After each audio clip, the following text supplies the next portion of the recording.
All right, it is Thursday, June 18th. I am here with the talented, the talkative, occasionally interrupting Ana Navarro. Hello, Ana Navarro. The very orange. You're very orange I today. feel like the giant peach. I thought this today. was Trump commentary. I didn't know what you were doing. But it's fine.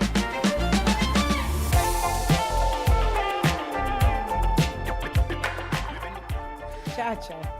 You look lovely. Cha-Cha is here. All right, I'm going to bring this up right now. So for a long time now, I've been saying that I think the secret to the Ana Navarro podcasts, the success of them, is the presence of Cha-Cha. And it's not ready yet, but we are in the works of creating the Cha-Cha cam. So you'll have the option of not just listening.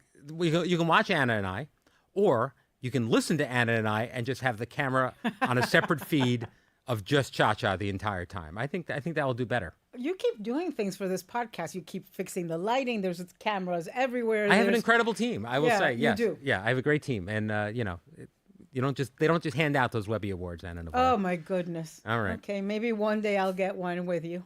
All right. On Tuesday, okay, we had Vice President J.D. Vance. It's been a very big week here at The View, and we're making a lot of news. Everyone's talking about The View. So let's break down what really happened that day. He said today, as a joke on a press conference, that The View is a more hostile environment than the Iranian regime, and that he and Joy are now best friends. Which Joy's reaction to him was not what many expected, and there's a lot of press about it now because she said that she liked him, and he was a good guy and should run for president.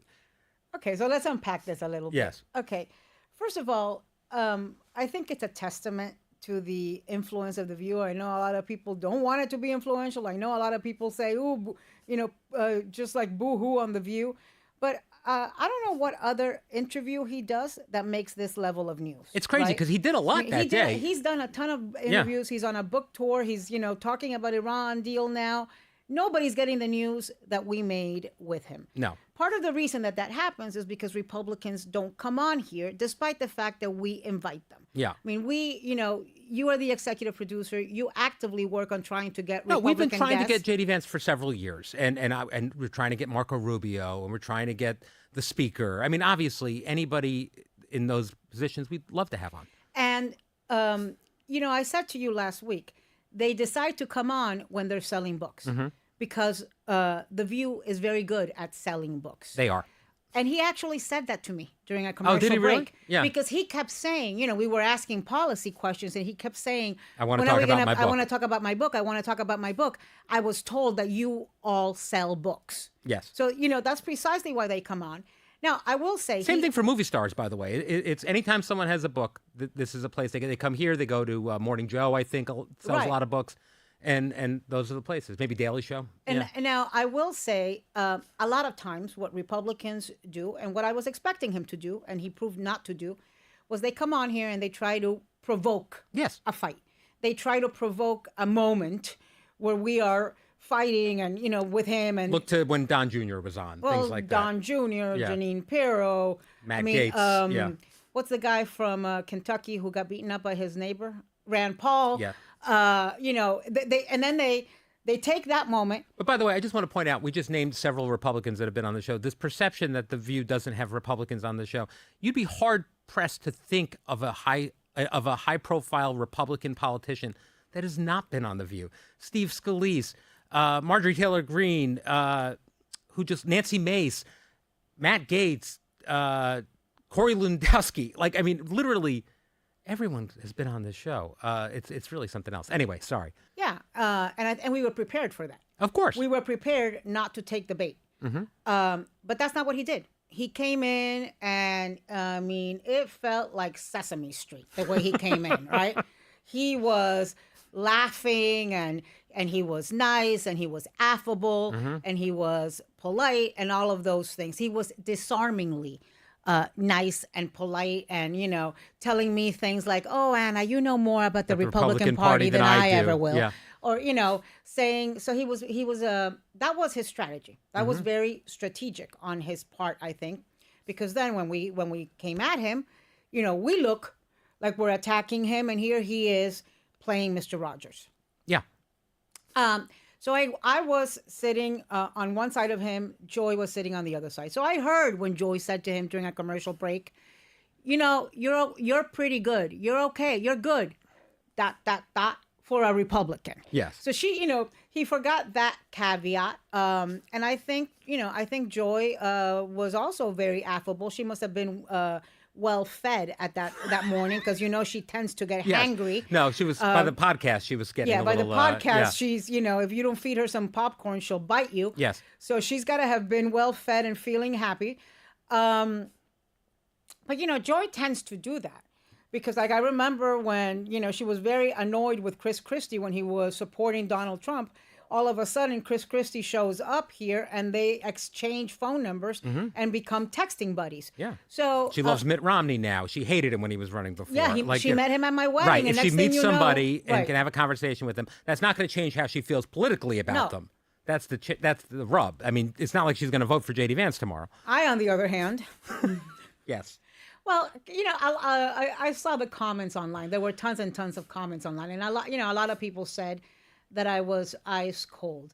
Listen, I was ice cold because that's how I feel about this administration. And let me, and I never forget that I am a Latina immigrant with a national platform sitting next to the vice president of an administration that has terrorized and targeted and racially profiled and tortured people who look like me and sound like me. Right. And that if I have that opportunity, I am representing. But you were not rude. You were respectful of the I office. got and up. yeah. I give the office its respect, but I'm not going to be, affable. Also, listen, he came on here and he's picked up a few tricks from Trump, right? Because he lied a lot in this He deflected, interview. certainly. No, he didn't deflect. Let's call a spade a spade. He lied. You trying to say that, J.D. Vance trying to say that Donald Trump and Jeffrey Epstein knew each other in the 80s. Yeah. I call that a lie. Absolutely. They were best friends, and it was way past the 80s. It was in the, into Absolutely. the 2000s. They were, they traveled, they were on the plane together, they partied together. They were very close friends in Palm Beach and in New York. I mean, my God, No, and Donald Trump did allegedly, as he pretends not to, when Ghislaine Maxwell did a birthday book for Jeffrey Epstein's 50th birthday and put together Yeah, I wish we had read that. cards Yeah. from his, messages from his closest friends. Donald Trump was prominently in there. Yes. So don't try to tell me that they just knew each other. And I think the questioning about Epstein with you and Sonny mostly, I think, was probably the most impactful part of the interview for me. I think I think he was having a hard time deflecting those facts because they are facts. There's reporting. There's possibly tapes that exist of them talking about this in the Situation Room, which I think he had to think about. Well, if I say something here, are people going to hear a tape in a week and a half, and it's going to be clear what I was saying. So I thought that was And he also, he also lied about Donald Trump wanting the Epstein files out.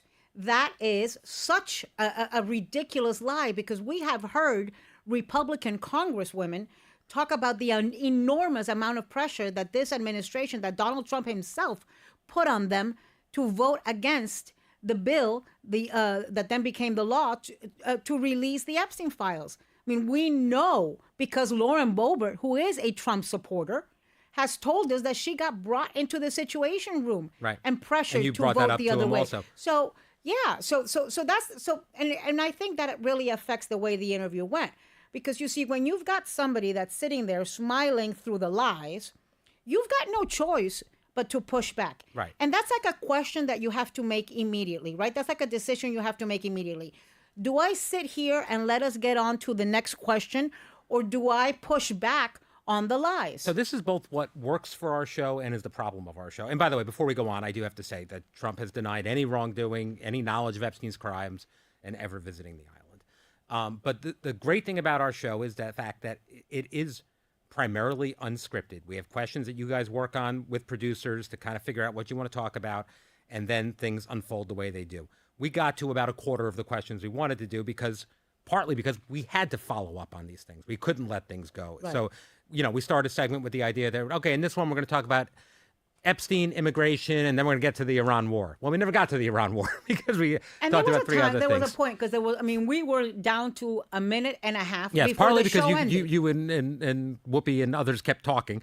But yes, we had a minute and a half left, and we had to make a decision of do we talk Do about you- Iran for a minute, or do we talk about this from the book, or do we talk about So four the other question things? was, and there was a, there was a debate at the table. The Yes. question was, do we talk about Iran or do we talk about the cat lady Yes. comment? Yes. The cat lady mea culpa. And the lady Mia Culpa felt like we could do it faster than we could Iran. Well, but you also said he's getting asked about Iran in every other show. And he had spent the whole morning talking about it. He had talked about it yesterday, and it was a little duplicative. So Yeah. that was an executive producer decision Absolutely. that you made. Right or there wrong, Were, there yeah. were, there were a few questions. I mean, I had a bunch of questions that I wanted to ask him, and we gotta give because I want to give people a little behind the scenes on how we do this, right? Yes. At the View.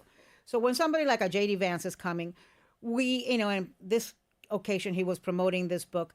We get the book. We read the book. We'd known for weeks that he was coming. Mm-hmm. And there was a producer on our team, Carly, who did an excellent job really did coming a up with fantastic questions. job. Because you have to work on making sure that everybody is asking a different question on different topics. Right. We can't. So this is not something Because that you we all do care about the same impromptu. stuff. It's not like anybody at the table doesn't want to talk about Epstein or immigration or any of those things. So we have to kind of divvy up. I wouldn't have asked about cat ladies. No. I But Joy really wanted to. I wanted to. I had two things that I wanted to ask him that I didn't get to.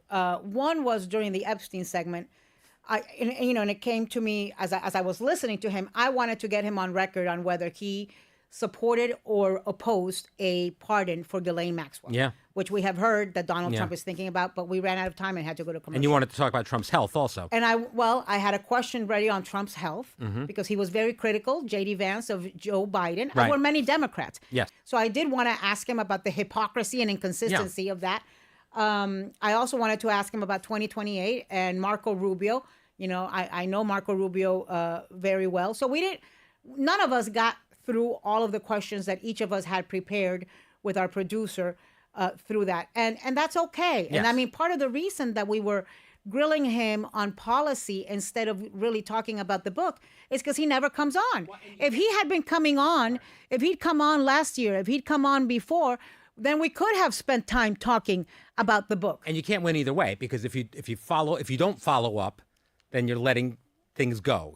That's the hard And there part was, of the show. there was a little bit of a tense moment with Whoopi and I wanted to ask you about this because there's more headlines. It was something forgotten seconds after the show internally, but then you read 25 headlines about it. Well, I wanted to get in a question because this was during the segment where Whoopi was asking Yeah. him about, what's up with you all and black people and, how does that sit with you? And it's very important. Whoopi, he then went on Fox and claimed Whoopi had called him a racist. Yes. That is another lie. And Whoopi very intentionally at one point said, no, that's not not what what I I'm doing. said. Yeah. That's not what I'm doing. She said it during the segment, and that's not what she did. But in that segment, where he was asking for examples of, okay, tell me what we've done that you object to. Tell me what we've done that you think is racist. And, Sonny came in with some examples. I wanted to get in the question, do you condemn the fact that Michelle Obama was just called a slur at the UFC match on Sunday night? I would have in the liked to White have heard his House? answer to that. Okay, and yeah. so that moment with Whoopi. First of all, look, this is a live show. Yes. And that's why it gets messy sometimes. Because it's a live show. In this case, we had 6 women, which is the same thing we have done with every sitting president and vice president Yeah. that comes on. All of us show up. And that was again, my as a decision because I sign think of it respect. was important to have everyone there. And I wanted to get in that question, and I thought it was very relevant, and a very recent example of racism by that White House because they have refused to condemn it. We ran out of time, and Whoopi's job is to moderate and be a moderator and make sure And what that the people don't trains see are is running on me time. and the stage manager and 7 Right. other people saying we're running out of time because the next segment's going to end up being 30 seconds. Right. And you're yeah. you're all going like this. Right. Music is playing, Yeah. and I'm like that person in the Oscars trying to finish their Your speech as they cut the mic off. Right? They're Yeah. like got a hook on. Yeah. Okay, but that's also a little bit of my CNN training. Of course. Ta, ta, ta, ta, ta. I mean, he would have either had to say, yes, I condemn the slur on Michelle Obama, or and oppose his boss, Donald Trump, or he would have said, nah, and come out as, looking complicit with that slur. What do you think he would have done? Because no one's asked him yet that I'm aware of. I have no idea. I wish that's why I have to think he would have condemned it, but who knows? I'm not sure. I would have, but I would have liked to ask. Yeah. But listen, this is not like it has been in some previous times. No. There's on The been View. no. I mean, there's been No. actual tension on the View in the Yeah, past. that leads to to tantrums and tears and crying and tables and memes that will live forever. and doors slammed and all of that. Whoopi Goldberg and I are close friends. Yes. And we don't take this out of the studio. It didn't matter to me one bit. I don't think it mattered to her either. We haven't even mentioned it to each other because it's just another day at work. And I understand her role as moderator. And I think she understands that, I was passionate and wanted to get that point out. And I saw tons of people saying, well, they should have fewer commercials. And I'm like, it doesn't work that way. But it's interesting. So here's my question. So I hope he comes back. I do I too. hope other Republicans come back. And I hope that they, see that there's eyeballs, that when you come here, there is eyeballs. And you become part of the conversation You for a week. become part of the conversation. Nothing else that he has done has been nearly as covered as this. So, well, here's a question for you. and I want Republic. I would love to have Marco sitting next to me and ask him some, tough questions. And look, we can, and also you can be civil and you can be polite and you can be respectful and you can push back and you can confront and you can debate. Do you think that he might have changed anyone's opinion about him because he came on in an affable way from our audience? I don't know. I don't think he changed anybody's opinion of him other than Joy's. All right. Well, yeah, there you go. Well, let's move on to something else here because on your podcast, you got some big guests coming up. Yeah. You've got my daughter's dream guest, Lin-Manuel Miranda, and Luis Miranda, his dad. And you have former View host, possibly on the Mount Rushmore of View hosts, debatable, Rosie O'Donnell. So I taped with Lin-Manuel and Luis Miranda yesterday for Father's Day. Oh, okay, great. Right? Because, both of them are my friends. That's I get fantastic. to spend time with them. And their relationship is the most extraordinary thing.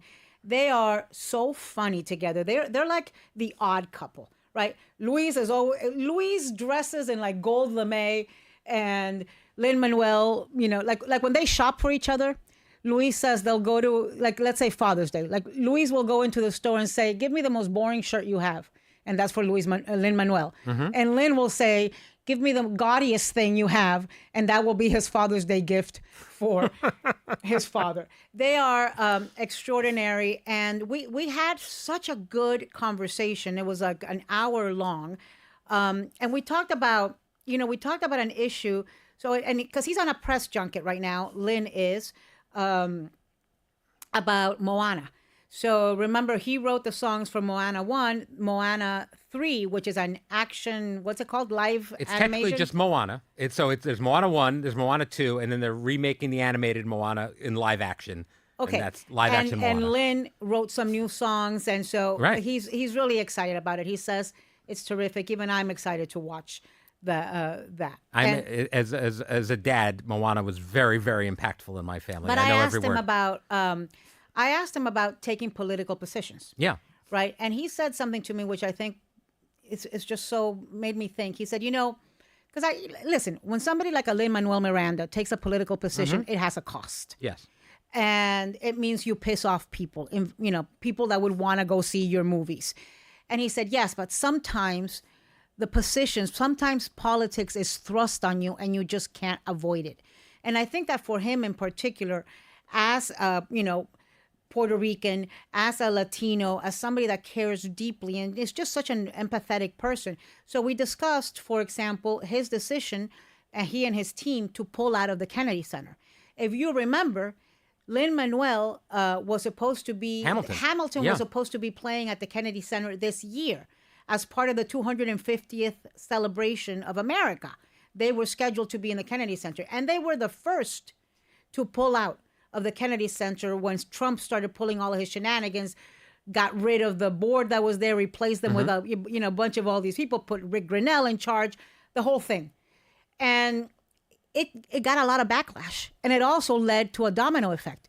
So it was his one brave action of pulling out from that led to a lot of other people pulling out, eventually led to the closure of the Kennedy Center because they didn't have any acts Right. to come in. So we talked about what that process was, what that took. And I admire him greatly because there are a lot of top talent. There are a lot of very famous people who choose not to use their platform, not to take specific steps, not to speak out because it's going to antagonize people that might buy tickets to their movies or to their shows or endorsements or whatever. This guy has, I gotta tell you, he has got cojones of steel, and it comes from the activism of his mother and father. It is how he grew up, where silence and inaction is simply not an option. You also just had a whirlwind trip to Chicago. Tell me about this. That was incredible. So Tuesday, Right after Vance. Tuesday was like a surreal day for me. Tuesday, right after Vance, I jumped in a car, went to the airport, and flew to Chicago commercial. Get there, proceed to leave my phone in the Uber. So now I am in Chicago for less than 12 hours with no phone. Then I've been there, as you know. Yeah, I know. I went to Chicago to have dinner, a dinner that Governor J.B. Pritzker had invited me to, and it was kind of like it was kind of taking advantage of the fact that all these people were there For the Obama. activities and festivities, and it was held at his house. He and his wife MK's residence in Chicago, and which is beautiful. And in fact, it made me think, God, I really hope. If these people, it made me think, if these people get elected president, this woman can put the White House back together, because that house is just elegant and beautiful. And we do need somebody that will put the Rose Garden back together and the East Wing back together. And, take down the UFC cage. Yeah. Take down the UFC cage and figure out what to do with the damn ballroom if it ever gets built. So it was a wonderful dinner, and JB spoke, and there's something about him that I find so relatable. This fact, he's a billionaire, but he's just so incredibly relatable, and it kind of, in the dark times that we're living in America, that I am living through in America, I feel are dark. Hearing somebody like JB Pritzker speak kind of reminds you that there are public servants that do it for the right reasons. Right. That it is, there are people who go into elected office because they want to make the country better. They want to make their community better. They want to make the world better. And to me, he is one of those people. And I also got to meet, I recorded a podcast with her, the woman who's running, it was his lieutenant governor, Juliana Stratton. And she is running to become the next U.S. Senator from Chicago. So she's in the general election in November. In likelihood, she wins. And she is just this spectacular woman. She will, follow Carol Moseley Braun and Barack Obama and be the third African-American senator from Chicago. And again, it just kind of like, particularly after J.D. Vance, I just it was like almost like a palate cleanser. It was like a recharging of batteries and just reminding me that, not everybody who's in politics is about the ambition and getting rich and, and lying. And, no, there are people who are really worthwhile that are still running for elected office and putting themselves out there. And then I'm sitting next to this couple at this dinner. And, he says to me, "Oh, we're going back to New York tonight." I'm like, to make a long story short, Chacha and I end up on their private plane back to New York, landing at 2 a.m. It's unbelievable, and you texted me from it, and it's unbelievable. Your ability, if you have a superpower, it is to find your way on random people's private planes. Thank God, never Jeffrey Epstein, but everyone else. Everyone else who's got a private plane, I think you've visited it at one time or another. Well, okay, to be in fairness to me, Yes. I must take over 100 flights a year. Yes. And most of them are, commercial flights. And I will say this, like last week, so I think this was God making it up to me because last week when I was going home after the View Thursday night, I was at the entrance of the plane. I was at the door. They were about to start boarding, and they canceled the flight. Yes. And I had this giant bag that I had been schlepping for 3 weeks, and I had cha-cha, and I said to our assistant here, okay, listen, I'm not going because they booked me on a 6:30 flight the next day, 6:30 a.m. flight, and I said, listen, I'm not gonna go back to the city just to have to wake up at 4 a.m. to get back to the airport. So put me in an airport hotel. And when I tell you, this place was so gross, I slept with my clothes on. You did send me some notes about. And I put my giant bag in front of the door. Yes. Okay, so I think this was okay. So this was okay, like God saying to me, okay, I gave you storms, electric storms that led to you canceling the flight, getting canceled last week. This week, I'm going to put you in a beautiful private jet so that you can have some white wine and caviar and go back to home in style. So you texted me that night that you were in a 3-star hotel, which I Yes. looked up, and you were horrified. And then you were furious with me for not checking on you the next morning to make sure that you hadn't been kidnapped and taken. Yes. Yes, I apologize. I mean, I thought that was rather insensitive of you. It was. I'm sorry. If you 3 stars is yes, just, if you texted me from a precarious situation, Yes. I would when you lost your phone. Yes, you were very attentive. I checked and up on yes, you. you did. You were very the good next to me. day. Here I Yes. am. Yes. In Queens, I don't know where I was. You were near You know where I JFK. was? Where the nanny was from. Flushing. Flushing. Yes. But this place, Yeah. Well, oy vey, oy. I checked oy it out vey. online. It was okay. You didn't think I was gonna die? No, I thought you were fine. So okay, They what have do a you want deadbolt. me? So I'm right from here. I'm going to record Rosie? my podcast, Bleep with Ana Navarro, which is doing very well, by the way. So thank Yes. you to everybody. What should I ask Rosie? What do you want me to ask her? I mean, everyone asks her about the split screen, so I don't think you have to do that. So I never worked with Rosie. So I didn't? No, I missed the entire. Have you met her? I've met her. I met her at the premiere of Frozen. Okay. Did she know the who you Broadway were? Play. She introduced herself to me, and it was very nice. And then I met her once when I was at David Letterman, but I don't think she'd remember me from that. But I'm curious how often The View gets mentioned to her. How much of part of her life is it? Because to View fans, I think she's very important to the history of the show, and a lot of the show has ebbed and flowed with politics throughout the Right. years, but I feel like the beginning of when this show became a very political show was during her first tenure here, and I'm curious whether that's something that she's proud of or thinks about or anything else. And And the feud with Trump began on The View, It right? definitely I mean, did. it was one day that she was kind of making fun of his hair and stuff. yeah, and the fact that next And this year's- was way before Yeah. he was running for president. She knew him from New York. yeah, no, it all started here, and then the 30th anniversary of The View's next year. And does she have any thoughts? Does she have any thoughts? Yes. Yeah, so I'm looking forward to sitting down with her. I think she is a complex, complicated person with a lot of feelings. She is, she comes across sometimes as very tough. Rosie is also one of the most sensitive people that I know, and I'm good friends with Rosie, and so I'm looking forward to having a wide-ranging conversation with her. As today. a talk show guy, which I am, and I love talk show legacies and things like that, her original daytime talk show absolutely changed everything in the talk show. I think it world. was the 30th anniversary of it the other day. Oh, you know what else happened this week that I need to mention? Yes. I got a text from a friend in LA with a picture of Loki, whose name Oh, Tom Hiddleston. Yes. Tom Hiddleston. Yes. And I had told my friend, because my friend, her name is Christy Hauberger. She used to be my agent. She used to be with CAA, and she used to be my agent. And she was always horrified how I didn't know any of these huge Yes. stars. Like one time, she booked me to do this thing with Katy Perry. Yes. And I asked her if that was Billy Ray Cyrus's daughter. So, what's her name? Miley Cyrus. Yeah, they look very much alike at do a not, point. but okay. No, but there was one point where they both had like the same haircut. I'm going to say no, but go ahead. Okay, so Christy knows that I have this huge blind spot when Yes. it comes to recognizing big celebrities, like particularly if they're white, forget about it. Mm-hmm.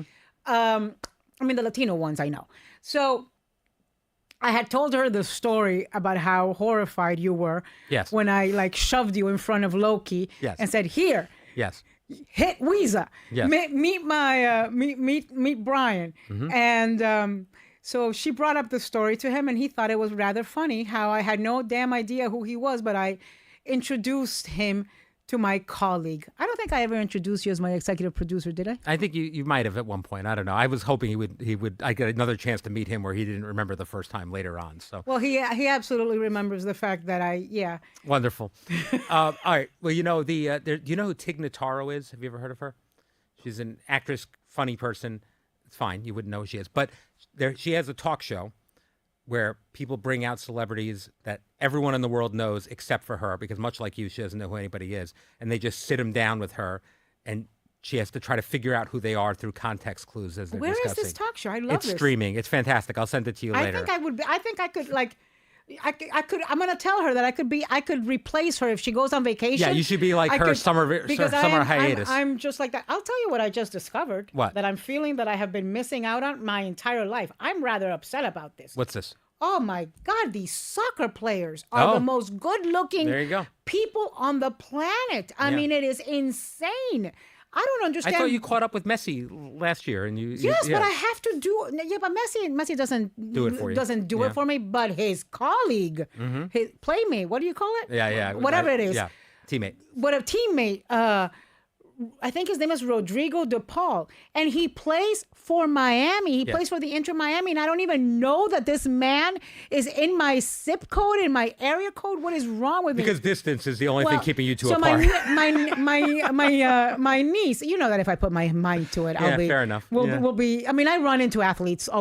Last weekend, I was having dinner, and Alonzo Mourning Yeah, you came sent and me a text, came and sat with me for a while. I'm a St. John's fan, so I didn't like that. Yeah. But so my niece played soccer in college, and my niece is like a huge soccer player. Of course, she's also gay, and so like she's playing like, Tia, you've got to get into soccer. You've got to get into soccer. And I'm like, oh, honey, that's just you.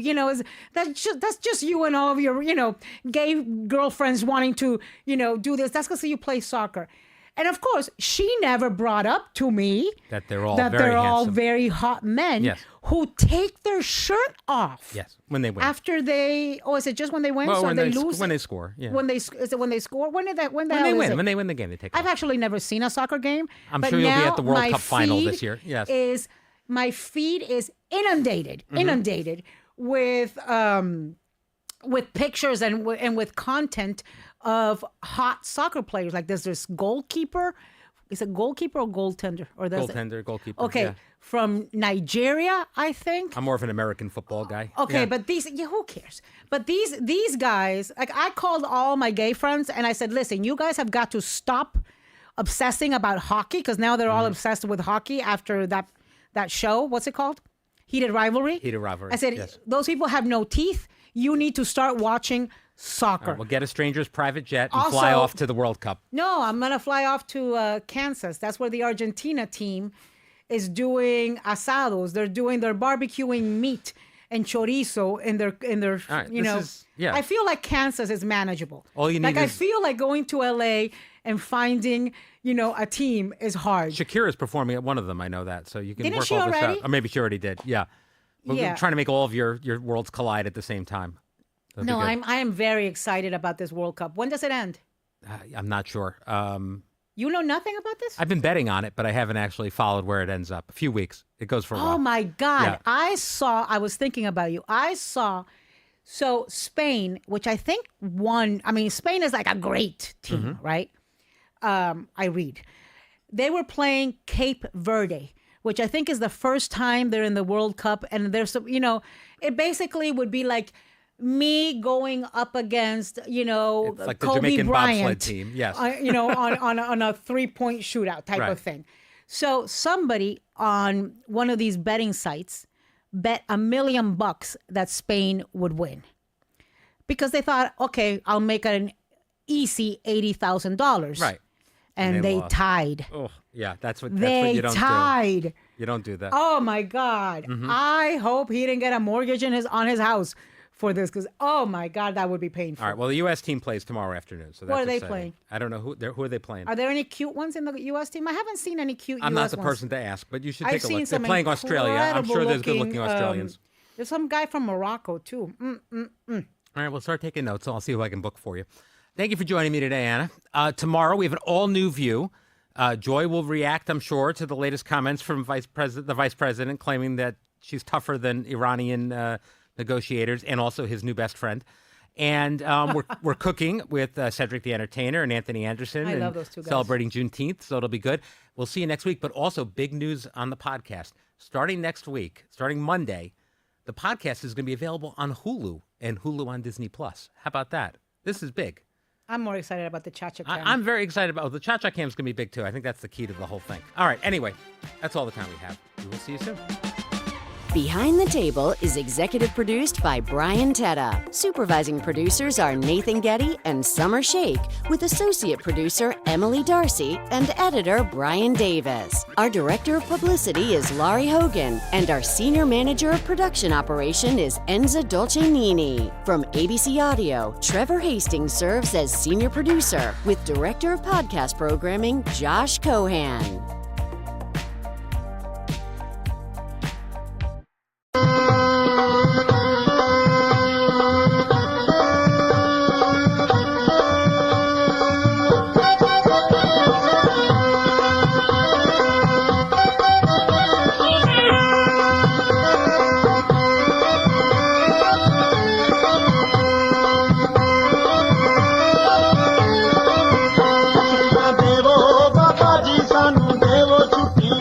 ਛੁੱਟੀਆਂ ਦੇਵੋ ਬਾਬਾ ਜੀ ਸਾਨੂੰ ਦੇਵੋ ਛੁੱਟੀਆਂ ਅਸੀਂ ਹੱਸਦੇ ਖੇਡਦੇ ਜਾਈਏ ਆਉਂਦੇ ਸਾਲ ਦੁਬਾਰਾ ਆਈਏ ਬਾਬਾ ਜੀ ਸਾਨੂੰ ਦੇਵੋ ਛੁੱਟੀਆਂ ਦੇਵੋ ਬਾਬਾ ਜੀ ਸਾਨੂੰ ਦੇਵੋ ਛੁੱਟੀਆਂ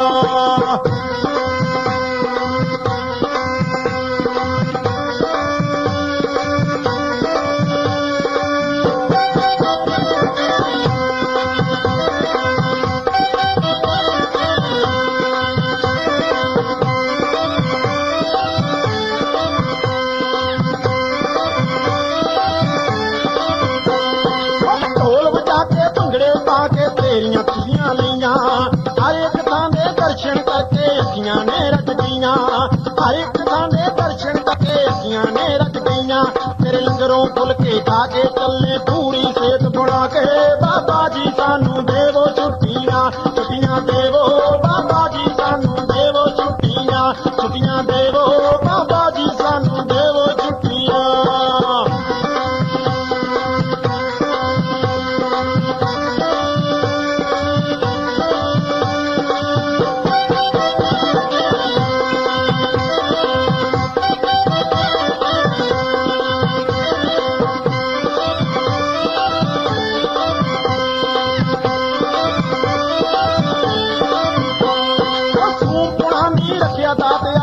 ਕੇ ਖਰਚੇ ਕੀਤੇ ਦੇਸੀ ਘਿਓ ਦੀਆਂ ਖਾ ਕੇ ਬਰਫੀਆਂ ਵੇਲੇ ਕੀਤੇ ਪੀਪੇ ਦੇਸੀ ਘਿਓ ਦੀਆਂ ਖਾ ਕੇ ਬਰਫੀਆਂ ਵੇਲੇ ਕੀਤੇ ਪੀਪੇ ਹੁਣ ਜੇਬ ਮਾਰਦੀ ਚੀਕਾਂ ਕਹਿੰਦੀ ਮੱਲੋ ਗੱਡੀ ਦੀਆਂ ਸੀਟਾਂ ਬਾਬਾ ਜੀ ਸਾਨੂੰ ਦੇਵੋ ਛੁੱਟੀਆਂ ਦੇਵੋ ਬਾਬਾ ਜੀ ਸਾਨੂੰ ਦੇਵੋ ਛੁੱਟੀਆਂ ਦੇਵੋ ਬਾਬਾ ਜੀ ਸਾਨੂੰ ਦੇਵੋ ਛੁੱਟੀਆਂ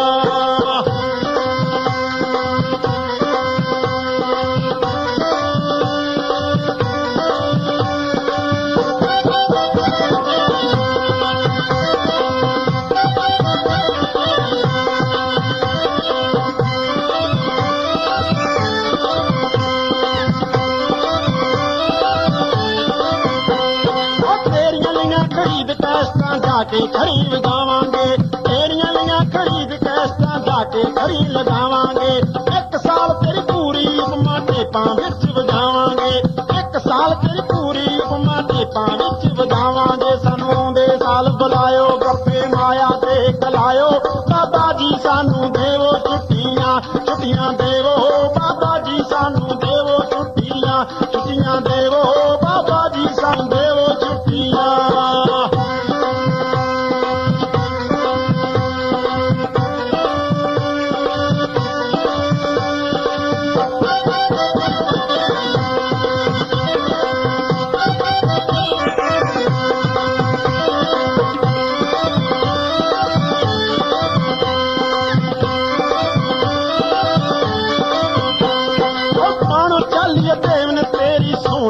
ਉਪਮਾ ਗਾਈ ਮਾਣੋ ਚੱਲੀਏ ਦੇਵ ਨੇ ਤੇਰੀ ਸੋਹਣੀ ਉਪਮਾ ਗਾਈ ਆਰਐਮਸੀ ਕੰਪਨੀ ਨੇ ਉਹਦੀ ਸੋਹਣੀ ਰੀਲ ਬਣਾਈ ਆਰਐਮਸੀ ਕੰਪਨੀ ਨੇ ਉਹਦੀ ਸੋਹਣੀ ਰੀਲ ਬਣਾਈ ਸਰਦੂਲ ਨੇ ਕੀਸਾ ਭਰਿਆ ਜਿਨੇ ਰਗਾੜੇ ਨੂੰ ਕਰਿਆ ਬਾਬਾ ਜੀ ਸਾਨੂੰ ਦੇਵੋ ਛੁੱਟੀਆਂ ਛੁੱਟੀਆਂ ਦੇਵੋ ਬਾਬਾ ਜੀ ਸਾਨੂੰ ਦੇਵੋ ਛੁੱਟੀਆਂ ਛੁੱਟੀਆਂ ਦੇਵੋ ਬਾਬਾ ਜੀ ਸਾਨੂੰ ਦੇਵੋ ਛੁੱਟੀਆਂ ਛੁੱਟੀਆਂ ਦੇਵੋ ਬਾਬਾ ਜੀ ਸਾਨੂੰ ਦੇਵੋ ਛੁੱਟੀਆਂ ਛੁੱਟੀਆਂ ਦੇਵੋ ਬਾਬਾ ਜੀ ਸਾਨੂੰ ਦੇਵੋ